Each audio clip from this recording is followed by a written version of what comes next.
Hey, welcome everyone to this Friday's live stream. We're here at Townsend's. We're in our live stream studio, and we're going to have a lot of fun. Let's see. I'm John Townsend, and there's some other guys back here that are doing all the actual hard work. I just got to sit here. Aaron's on the console there, hey, making sure the audio's working and the video's working, and looking at some of the comments, policing it a little bit. You know how that goes. Kyle is in the question hot seat. He's finding all those super good questions. And go ahead and just run those questions right out to him right now, because he's building those up and he'll read them out. And then, yeah, there's Ryan here doing the stage managing, helping me remember stuff, even how to use my own mouth. And so here we are. And this is just a Q&A session. I didn't have any particular content. I've been doing so many crazy things this week that it feels like it's hard for me to put my thoughts together and have a particular topic. So I thought, hey, I'll just let you guys. What'd you do last week? The Q&A thing? No. What? Why have you been so busy? Why have I been so busy? Yeah. I'm busy with all parts of the business, and whether it's content issues or it's last weekend, of course, I was in Limestone, Tennessee, and that's what I want to hear about. Yeah. So we were in Limestone, Tennessee, doing the final bits of the video for the barn raising. I came back with a ton of footage. Aaron's just he's crying because I gave him so much footage to edit. And drone footage and everything else.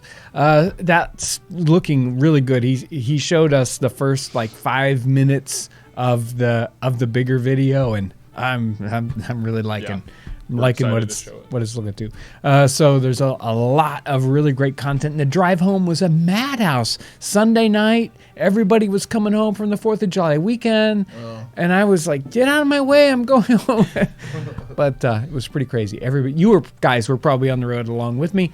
So that was crazy. And then, it doesn't stop. It's immediately get back to work. It's Monday. It's time to get work done.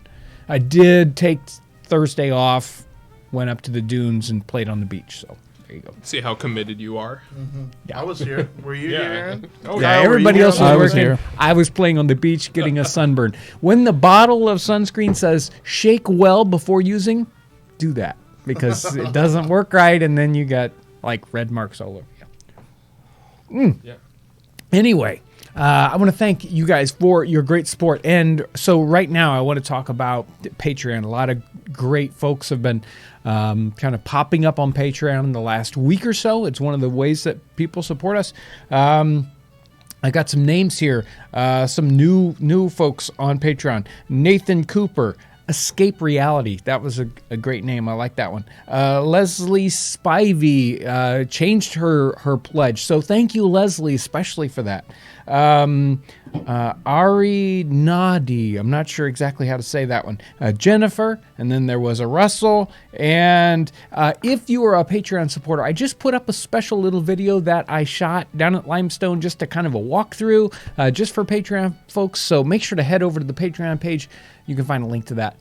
It's just for you Patreon folks. Also, I want to thank people who support us on Super Chat. And that's up and running if you want to pop your message to the top. And we also have people go and purchase merch on our website. It's another great way to help support us and allow us to do videos like that Limestone, Tennessee video where it takes a lot of time. I spent like 5 days, you driving back and forth and then all those days shooting. But it's great to work with folks, especially like the folks that came and worked on that barn project. They were also hospitable and helpful and knowledgeable and they fed me most of the weekend. So you can't go wrong there, let me tell you. What else do we have coming up? Let's get into some questions. I know Kyle, I've heard him clicking like crazy back there. Oh, yeah, I got a long list here. Kyle, give me that first question. All right, first question is, how many states have you traveled? Just as personal or for business? We've been doing this business for, I don't know, what is it, 35 years or something? I don't know how long it is. Have you been in all 50 states? No, I'm not taking the van up to Alaska or anything. Why not? You're not driving that out to Hawaii? No, I'm not doing that.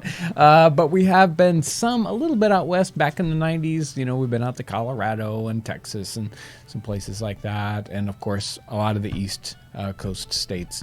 But, there you go.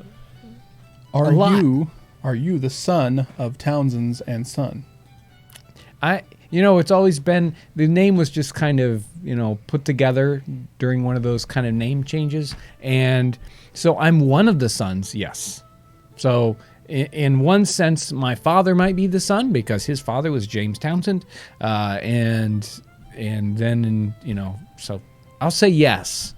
One of the many sons of James Townsend. One of the many sons. James Townsend's and his many sons. This is the new company. Yeah, there you go. What's the most expensive hat in the 17th century? In the 17th century? That's what the question was. I don't know how to answer that one. What about the 18th century? Well, the most expensive hats that we sell are the fur felt hats because they're made with the expensive material and they're all hand stretched and hand blocked and all that kind of stuff. So even in that time period, of course, these kind of high-end fur felt hats probably made with castor or beaver fur. And then, hand stretch the really thick stuff. A lot of times they sell hats like this by the weight of it. So the heavy hat that's got a lot of felt material in it, it's expensive to make and it's, harder to kind of stretch into shape. But when it does, it lasts much longer. So those are the kinds of most expensive hats in the time period. How many tons of nutmeg do you keep in storage? Well, me personally, Not enough. How's that? Is there a limit to your awesomeness? I have. Yes, there is. This one says, "Hey John, lovely to be talking with you live. My question is, how does one go about restoring an older piece of worn cast iron for use?" There's a lot of different things you can do, and I've heard of several different kind of restoration methods. And usually the issue is, how do you get the loose rust off of them? An old piece of cast iron. Now, if you're lucky, it's still got all the seasoning on it and all that good stuff. And so if it's already seasoned and well seasoned, you may not want to do anything to it at all. If it's a piece that's been sitting out and it's got a lot of rust on it, then you need to work down, get rid of that rust as much as possible. Some folks throw their cast iron in the fire and burn that rust off. There's some danger there. I mean, if it heats up or cools down sort of irregularly, you can crack or break your cast iron if you're not careful with it. But that's a way to get rid of a lot of that oxidation, especially if it's in a kind of a reducing fire. And I'm not even going to go there. Another way is to sort of eat the rest off it, like chemically, and you can do that with certain kinds of acids. And you don't want to use a real strong acid because you don't want to eat away the metal, but you can use something. I wish I knew what the exact acid was, but sometimes they sell it in agricultural supply stores, and it's called Milkstone Remover, and it's some kind of very mild acid. And you make a big bath of this. You put it in a big bucket or something, and you fill it up with this kind of mild acid. You could probably even dilute it from the dilution that's already there. You toss it in there for a week or two, you pop it out, and it's ready to go. It's all the rust is gone, and then you can start to re-season that. And you might even want to do some grinding or sanding if it's really, really bad, the pitting. But generally, you just go ahead and season it right after that. Put several different layers, multiple layers of seasoning on that inside and out, and then it'll really be ready to use. We've got a video on the seasoning of cast iron. Make sure to check that out. We took a good long time. There's a lot of instruction there, but it really does a great job. Yeah, I'll find that one and throw it in the comments. I'm going to do a couple donations real quick. Oh, great. Wonderful. So, two $2 donations from Christian. Okay. So $4 total. Thanks, Christian. Thank you. How can one reenact as someone who is Chinese? Let's go back to that one. Okay. 1 pound from Elliot. Thank you. Thank you, Elliot. Elliot. And then $2.50 from Spanky. There we go. Thank guys. for all the educational videos. So yeah, that's an interesting question. Yeah. So, especially in this day and age, we live in a time when, especially in the last couple of years, when there's issues with people taking offense at people reenacting different kinds of cultures than possibly they might be directly. I really don't know how to play that. A lot of the people that seem to be offended aren't the people who are actually of that ethnicity. They're being offended for somebody else. And I'm not sure how that works. I don't really want to, go there too much. The question has to do, I guess, with why you would want to do that particular interpretation. Is there a particular person or time period, or I think he might Were they be saying Asian he descent? is okay. Chinese, and he's want to do Rev War reenacting. Gotcha. Now, see, that's totally different question. Generally, most of the reenactment groups do not have an issue with people who might not perfectly fit the size, shape, ethnicity, whatever of, say, if you're trying to do Revolutionary Soldier and, you might not fit that mold perfectly. There are a few groups that are very, very specific and say, no, we only want people that perfectly fit this in their looks and stature and whatever, right? Generally, it's not an issue. Look for a couple of, look for a local group that's doing something like you are interested in doing. Generally, they're very accepting of anybody, really. Yeah, I think most people reenacting want people to get involved and enjoy it. Exactly. Yeah. Okay, so All right. Question is, was coffee something everyone drank in the 17th century, or was it an expensive commodity until later on? So we've got the issue here of 17th century versus 18th century. And I'm not sure whether they mean the 17th century, in other words, the 1600s, or the 18th century and 1800s. Coffee doesn't start to become popular until the very later part of the 17th century, so the late 1600s, and it's kind of expensive. Maybe I still don't think it's so expensive that ordinary people can't drink it occasionally if they're interested in it and if they want to. But it becomes much more of a household thing later on, along with tea. Tea's probably more popular than coffee in say, Great Britain. In North America, it isn't until the latter part of the 18th century when coffee becomes more popular because tea becomes less popular. Are there any local groups to join around the country so we can do more than just watch? Yeah, sir. There are local groups all around the country doing all kinds of different things. Generally, within a region, there are specific things that are more popular. You're not going to find a lot of Revolutionary War reenacting going on in Texas, but you might find a few people doing that. But there's certainly, depending on the region, very active groups. So you can look around, dig around for those. Probably Facebook's the best place to look right now. I just had a lady in the store last week that does a lot of Oregon Trail reenacting. Yeah. She lives out west, and I know that there's a lot of Gold Rush stuff happening out there too. So there's something everywhere. Yeah. Will you ever come visit a fair over in England? We'd love to have you. I would love to go there. If I could do that with time and with money, I would certainly love to come over. What besides leather was used as shoe soles? Wood.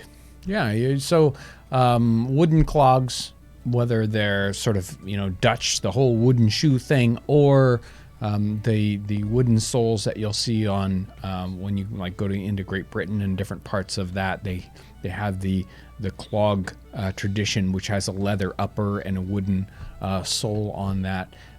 Those kinds of things are certainly becoming popular. I don't know if they get really popular until the 19th century, but they had certain types of those kinds of shoes in Great Britain. And I don't know how much of that ends up in North America. That's a really, really good question.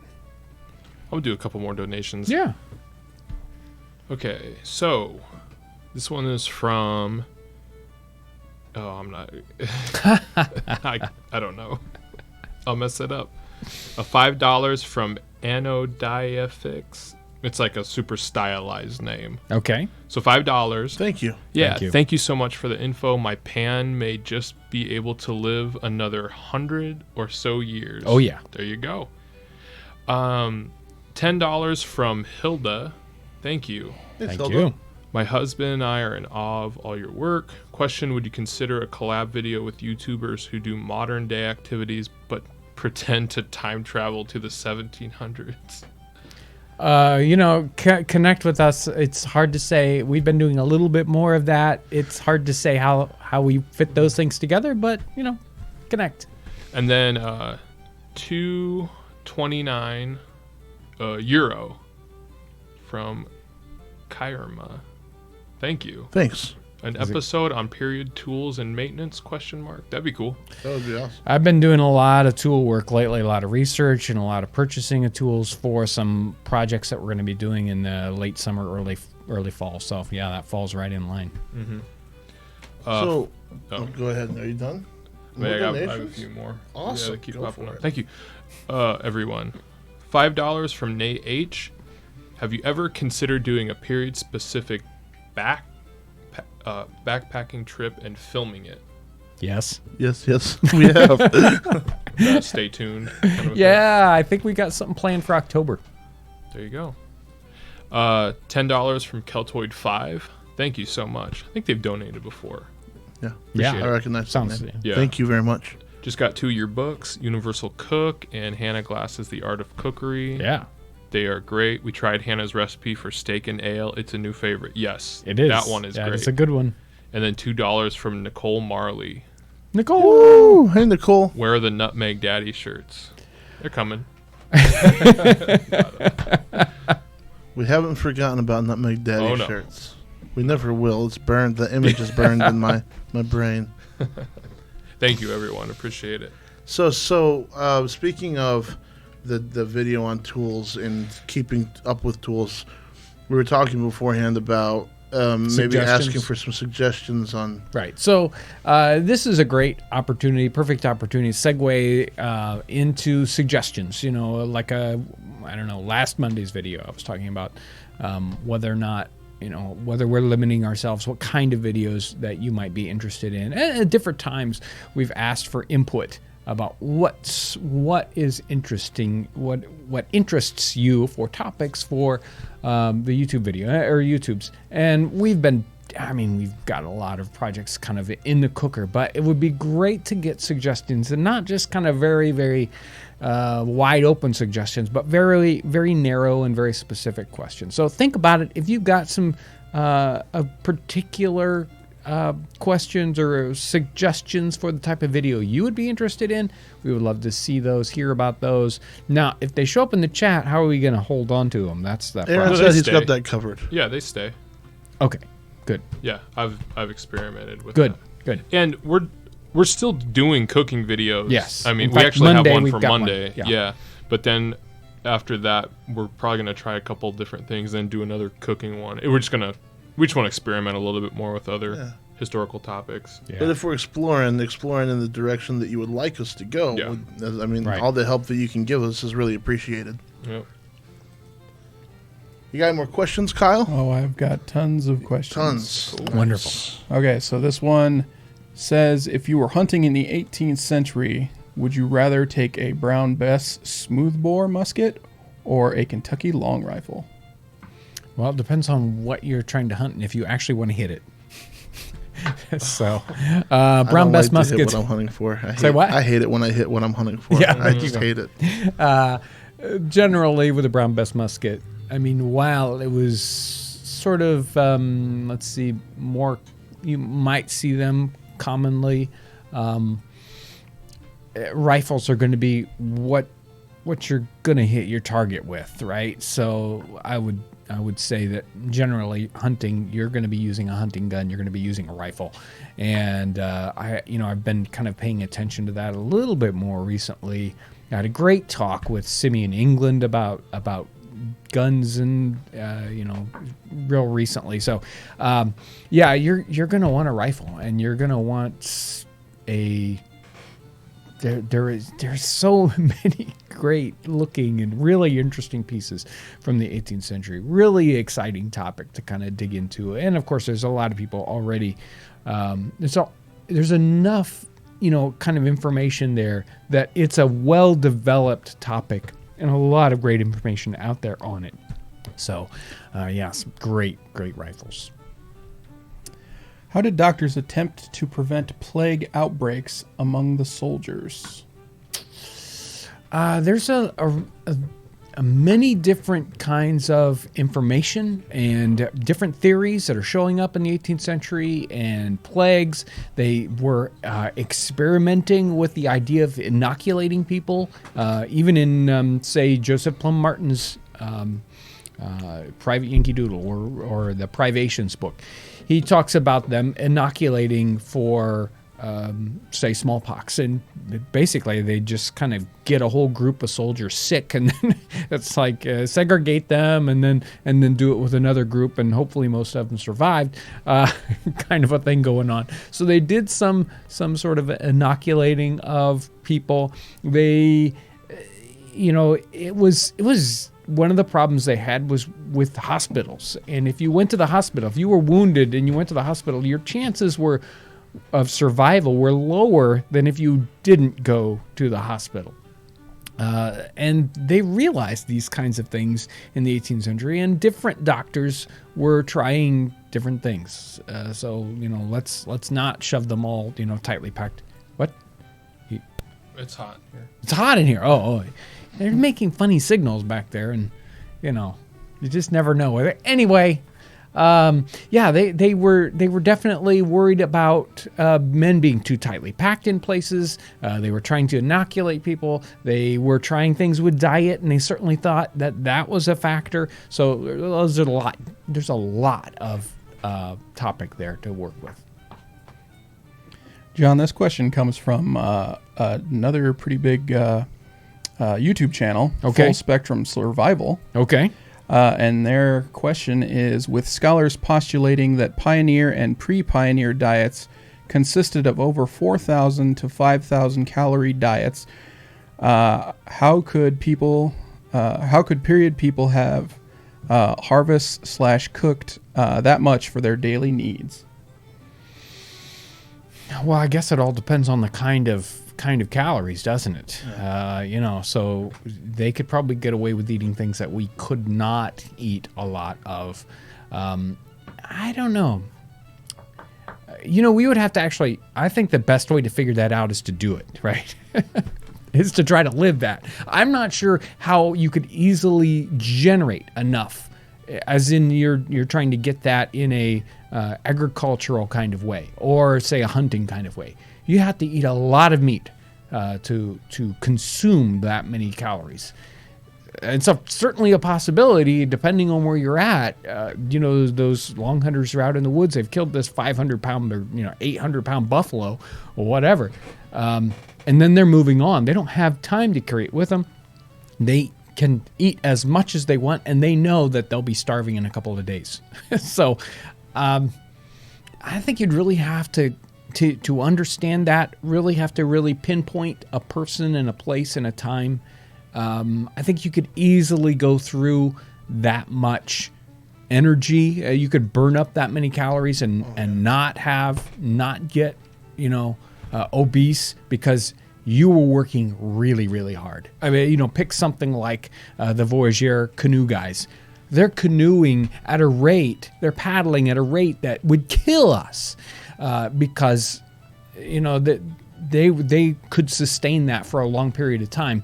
They had to consume immense quantities of calories to be able to sustain that kind of work.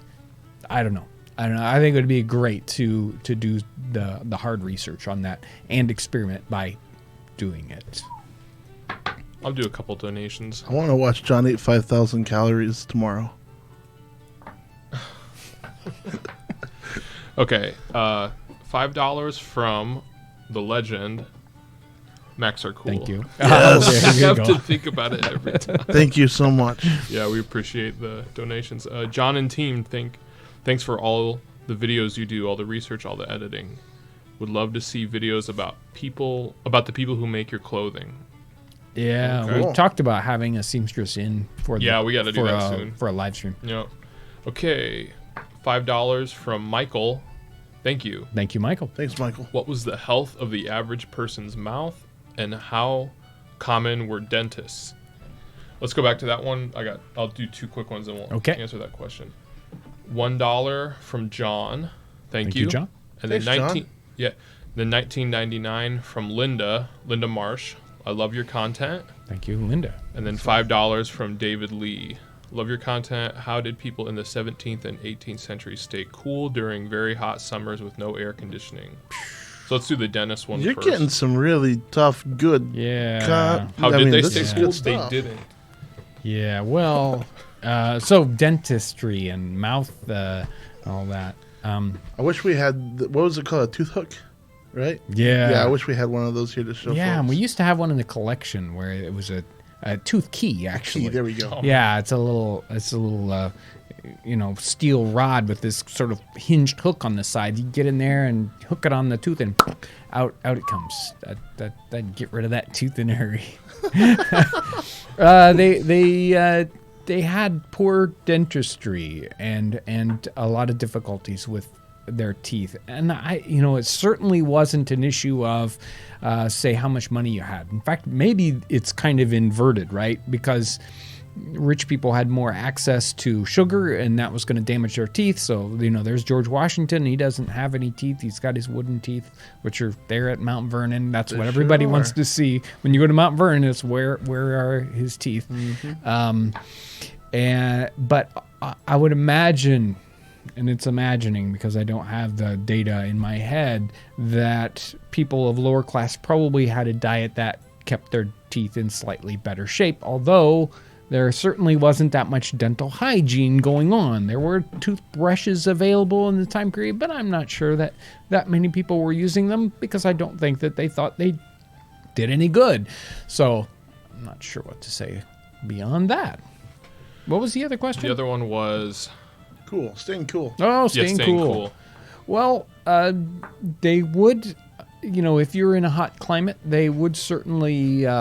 leave the city and go into a country setting. If they were people of those kinds of means, go into cooler environments where it wasn't so hot. And you'll read about that in different kinds of books from the 18th century. It's like, it's this time of year, we're not going to be in the city because it's just going to be intolerable.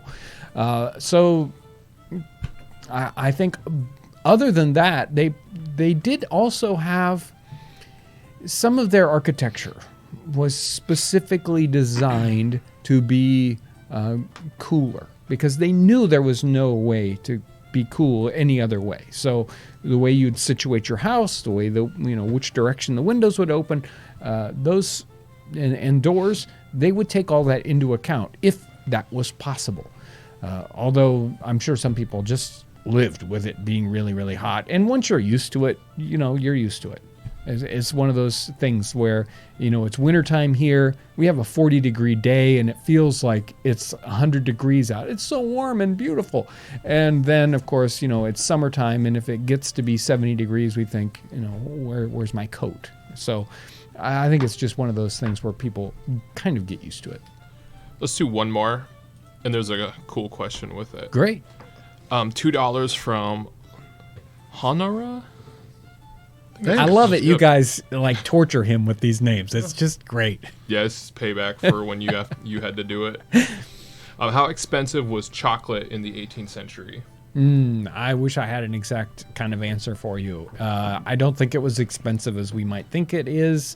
Regular people are, when I say regular people, I mean, people of modest means, if that means anything, are able to drink chocolate as a breakfast. And some people, that's all they drank for breakfast. That's all they ate for breakfast was chocolate, at least in Great Britain in this 18th century time period. So it can't be that tremendously expensive.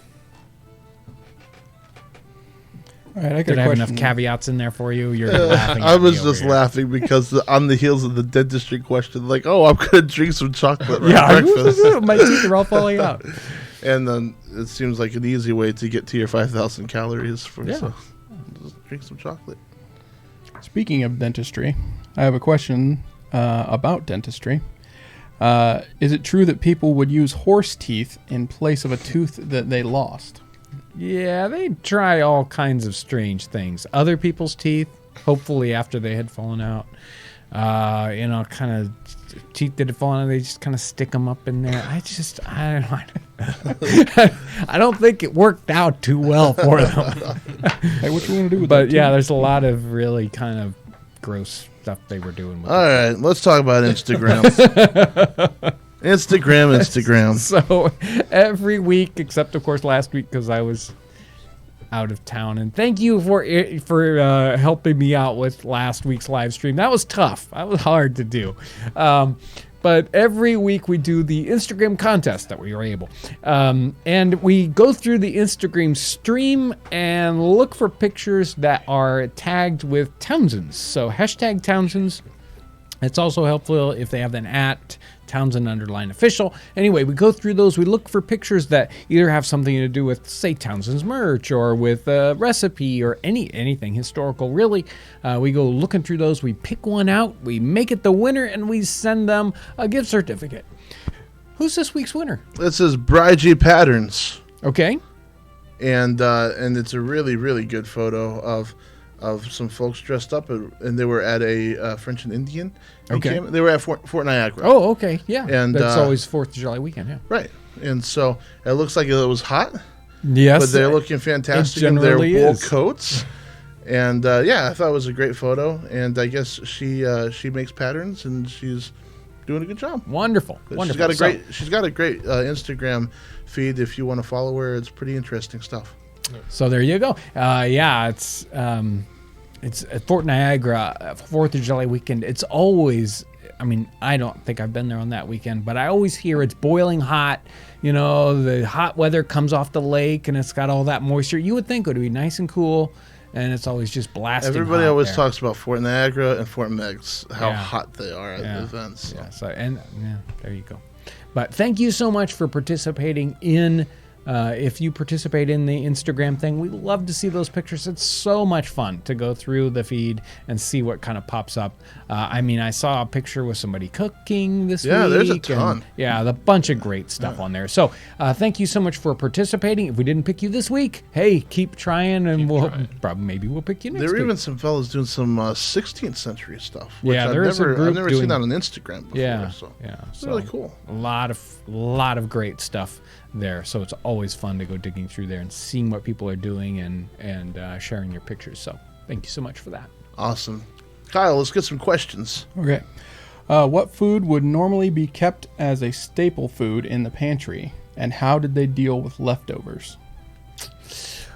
Well, they would of course kind of deal with leftovers. We would probably faint if we saw what they did with leftovers, leaving stuff out for great periods of time, of course they didn't have any real refrigeration. Probably say 55 or 60 degrees is all they could cool things down in the summer, depending on if they had a cellar or a stream, like a spring house where they could put their food. You couldn't get it down very, very cool at all. I think like a well water at where we're at doesn't get below say 55 in the summer. That's sort of one of those temperatures. So there's no way they'd get anything cooler than that. And they would have pantries in dark areas and cooler areas in the house where they would try to store their food and make them last longer. I don't think they died all that often from eating food that was rotten, but maybe it had to do with their bodies being able to, if you ate that all the time, you'd probably survive that, where it would make us just deathly ill to deal with that. They would hold those foods over for a next meal. Oh, this wasn't we didn't consume everything for supper. We're going to have some of this for breakfast. It's that kind of thing happens. They had certain ways of cooking things that were preserving in of the way they did them. So you have like a hunter's pudding. That's made to last a particular amount of time. You had these sealed pies where they would seal them up. Meat pies and other kinds of pies. Those were made to last. So they might cook 2 or 3 pies and they would expect that to last a couple of days or 3, or come back in a week, and eat that third one, right? So they would seal up these kinds of foods. They had potted meats that, again, they'd seal that food up. So there's a bunch of different techniques they had for making food last a while. Sort of a preservation, but not preservation for necessarily a long period of time, but a short period of time. They kind of did that all the time, and they lived. Is there a public listing of all reenactment societies? No, there isn't a one-stop shop for that, and it's hard to put that together. There's no one organization that runs all these things. In fact, there's probably 10 or 20 different organizations, and some of these events don't have even an organization that they're specifically linked to. So unfortunately, it's very difficult to put together a comprehensive listing. Smoke and Fire News, you can find that on. You can find some of that information, or you can just go digging around again on Facebook. Not the best solution. The Living History Network site does have Does some. I mean, Right. if it's through the Midwest, Eastern states, Southern states, on this half of the country, they can find something close to that. So we were working. We haven't put a lot of effort in it now because it's pretty difficult to make that happen without a sustained amount of labor in it. But you can check out the livinghistorynetwork.com, and is there a calendar? Is the calendar up and running? No calendar. It's just a directory of sites and organizations. Right. So there's a map of what he said. What were some popular party games / entertainment in various strata of society? Wow. I wish I had a great quick listing for you. They did a lot of card games, and they had different kinds of parlor games that they played with in the time period. Now, the social strata thing, that's probably a really good question about what things show up in lower stratus versus middle and upper. I don't have really good answers on that one. Excellent question. Is your shop highly trafficked, or are most of your orders online? The vast majority of what we do are online sales. We do have a physical store here, and we do get visitors like Woody from Australia. This time of year it picks up. Right. So we have a couple of visitors today, and you just never know where folks are from. Have you ever come across any info on folks in the 17th and 18th century as vegans or vegetarians? Yeah, the topic kind of pops up a lot. And there was, of course, scientific inquiry and thought and discussion about the idea.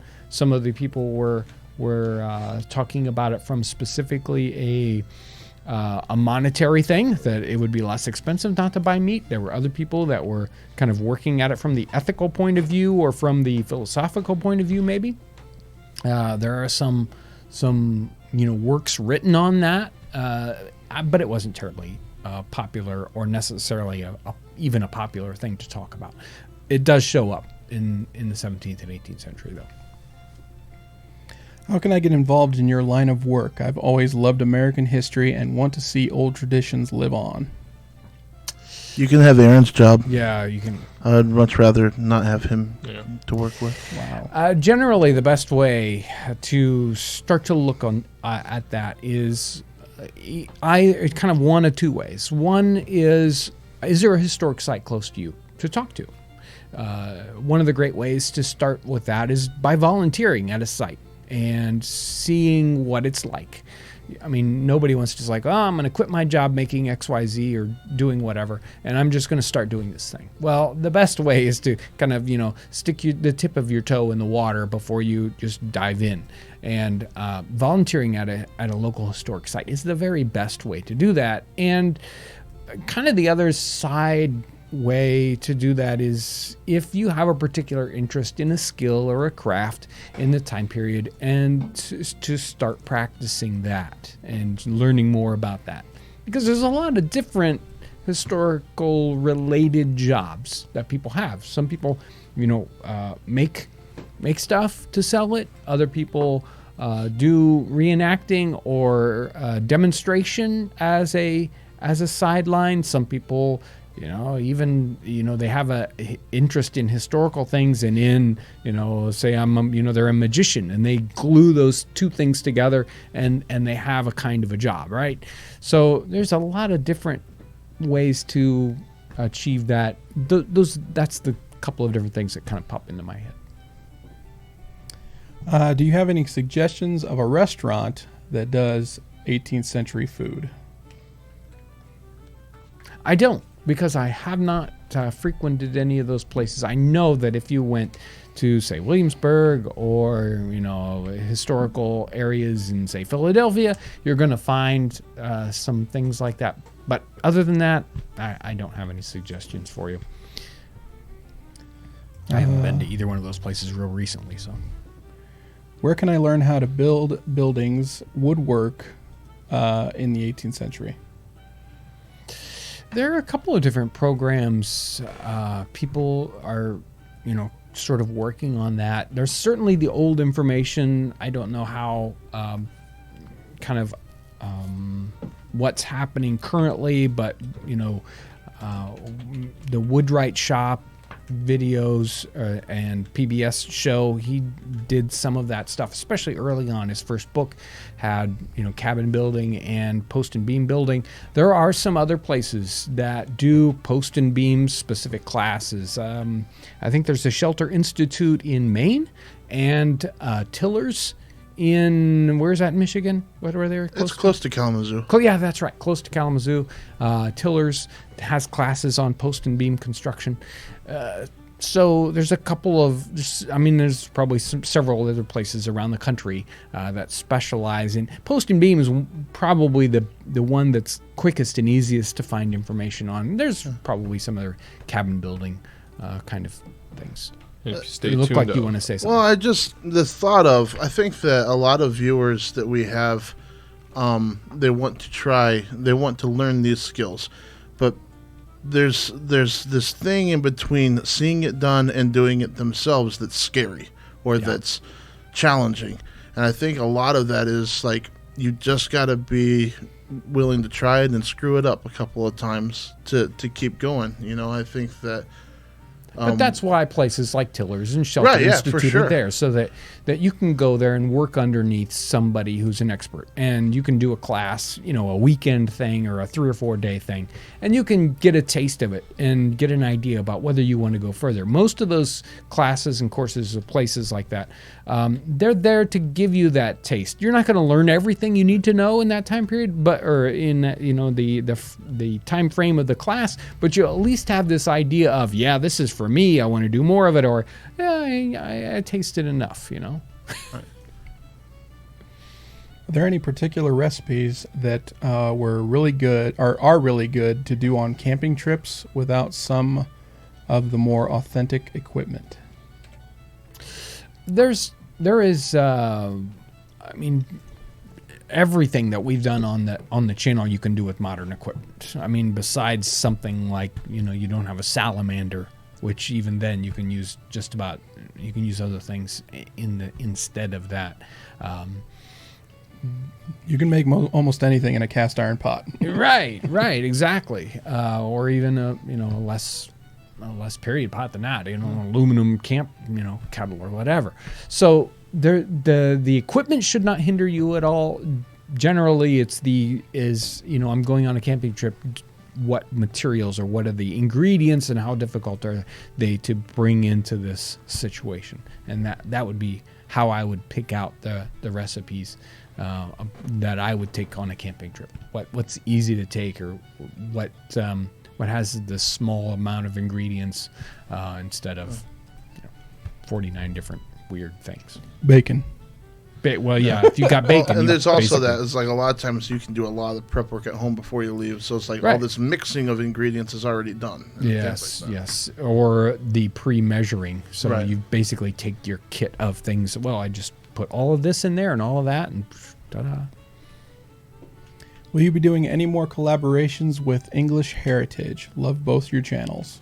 I think so. We have we're supposed to be putting together. We are putting together the kind of response to the one that we've already done, where we send some ingredients to them. Yeah. And we've kind of got a list of those ingredients, and I think what they're going to be put together into. So I think we've kind of got that one figured out. And they said they only shoot once every couple months, at least the Mrs. Crocombe stuff. So we kind of have to time it with when they're gonna.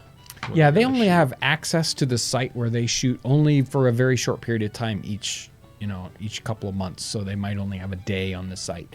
So they've got a much more difficult way to put together videos rather than us, where it's just like, hey, let's go out to the kitchen and shoot a video. Go. We can do that basically anytime, as long as I haven't trashed it and filled it up with a bunch of junk like I do all the time, because I'm always doing wacky projects. In the 1700s, did people smoke meat a lot to preserve it? And what kind of wood did they use? Smoking of meat, very, very popular in the time period. And it's kind of a combination of whether it's I mean, in some sense, smoking is just to preserve the very outside of it, to keep.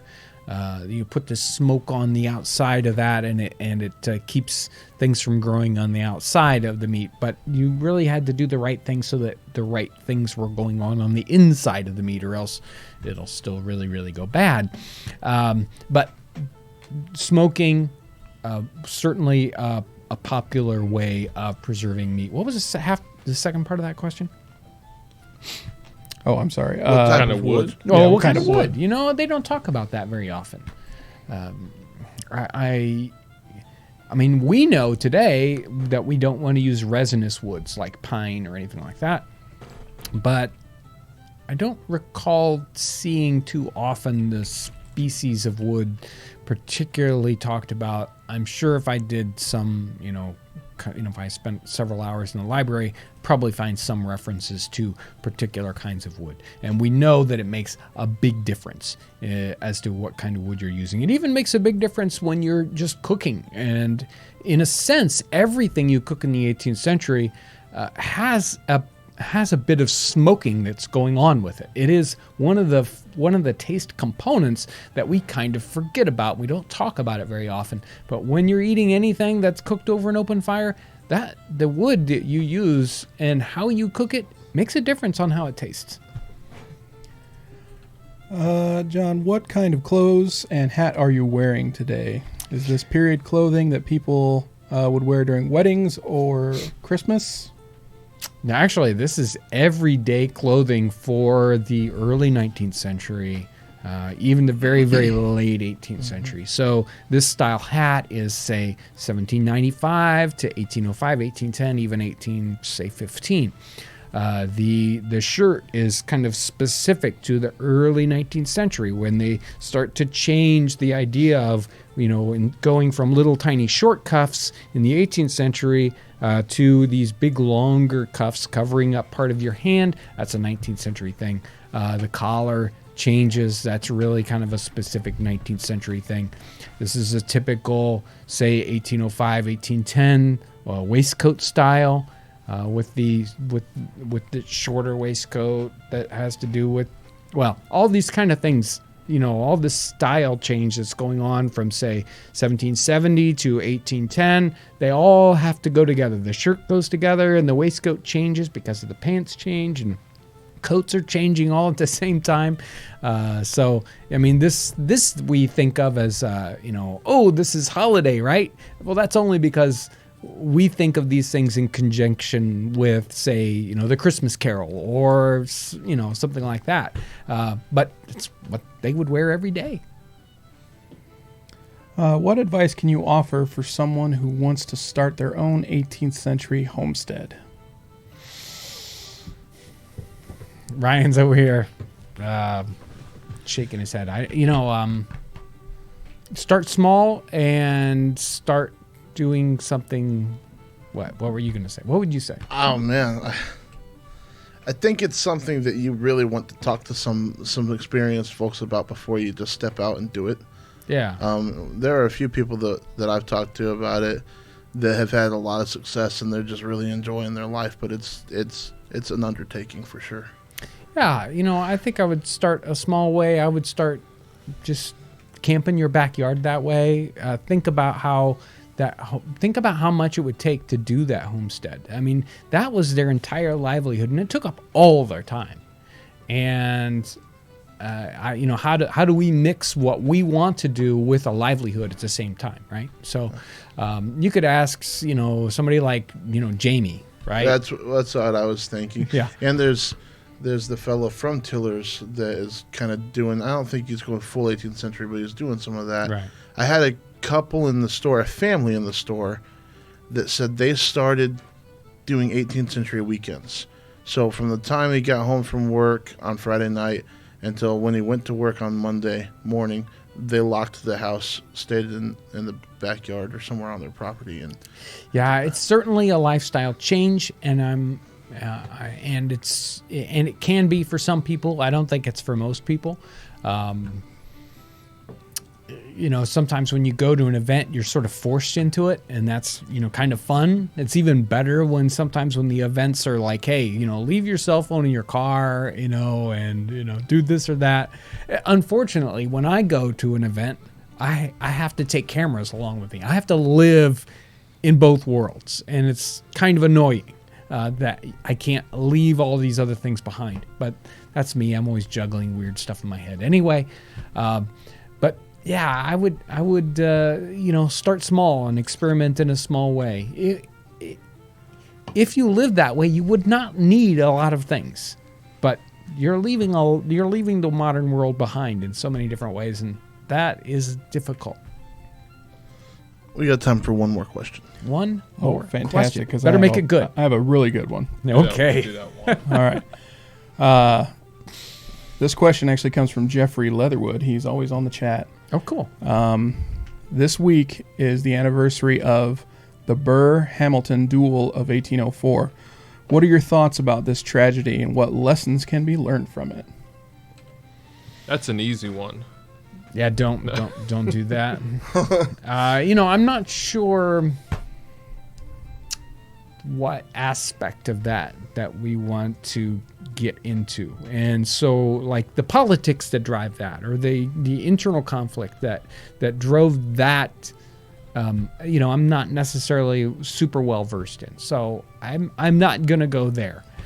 That could be a whole video that Well, covering that. Yeah, and I think it's interesting that that was a possible solution in the time period, and what the equivalent is today, and we don't really have that, and I don't know whether or not there's actually something to learn from the negativity of that, and say, if people could call you out like that, and it was a civilized thing to say, yeah, we're going to fight to the death on this. It would certainly change your thoughts about what you were willing to say about somebody else. Yeah. Okay. Facebook would be a different place. That's Facebook for sure. would be a different place, right? So there's certainly something to take away from that. I don't know if I want to go to a place where that happens all the time. But of course, even in that setting, what drove those people to do that was this certain quantity of honor that I don't think that we have that much of today. So even if it was an okay thing, I don't know if we live in a society that honors honor like that. I don't know. Is that an answer?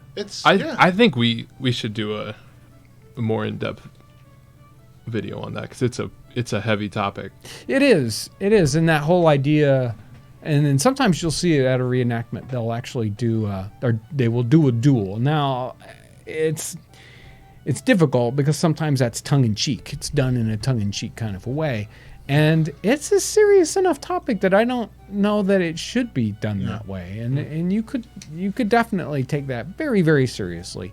It's certainly something that I don't think we can wrap our heads around. We see that and we romanticize it, or we do different things with that. We see that in movies or whatever. I don't think Washington was a fan of it at all. Yeah, I think that it was at times, especially in the 18th century, kind of overplayed to a point where it was.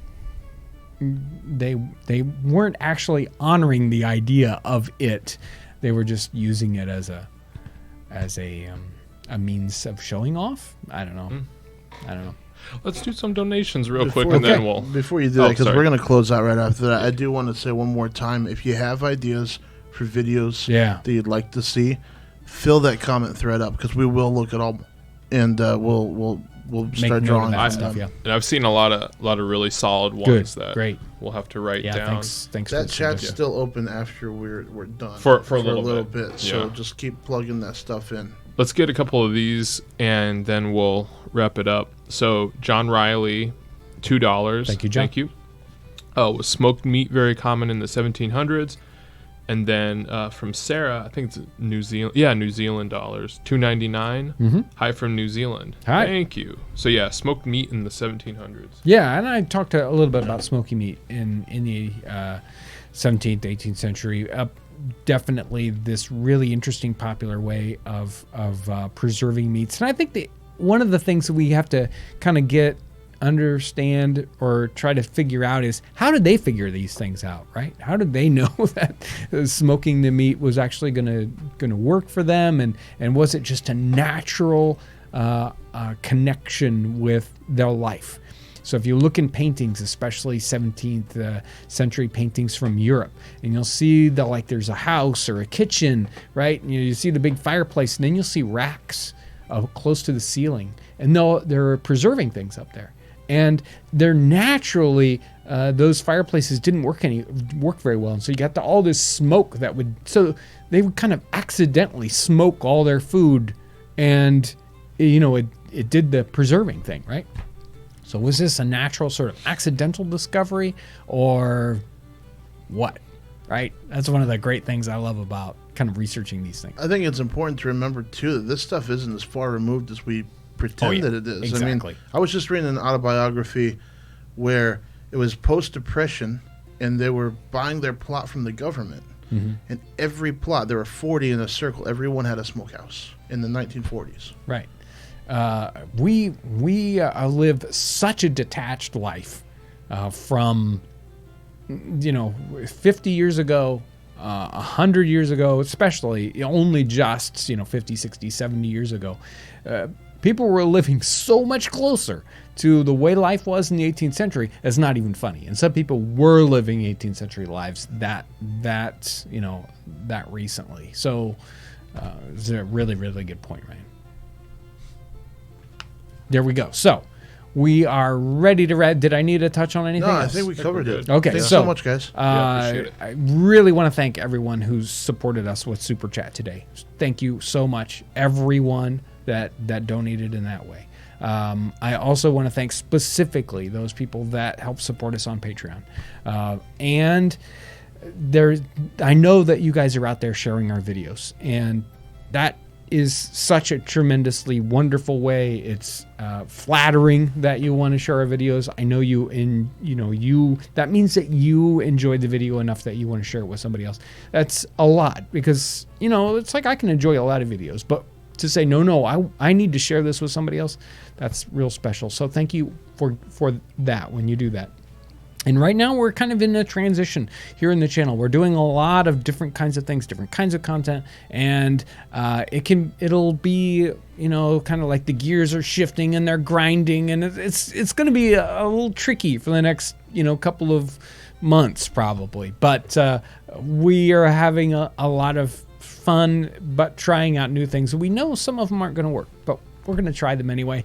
So thanks for putting up with the construction mess, I guess, is the best way to say it. I want to thank you guys for all your wonderful support, and thanks for watching today.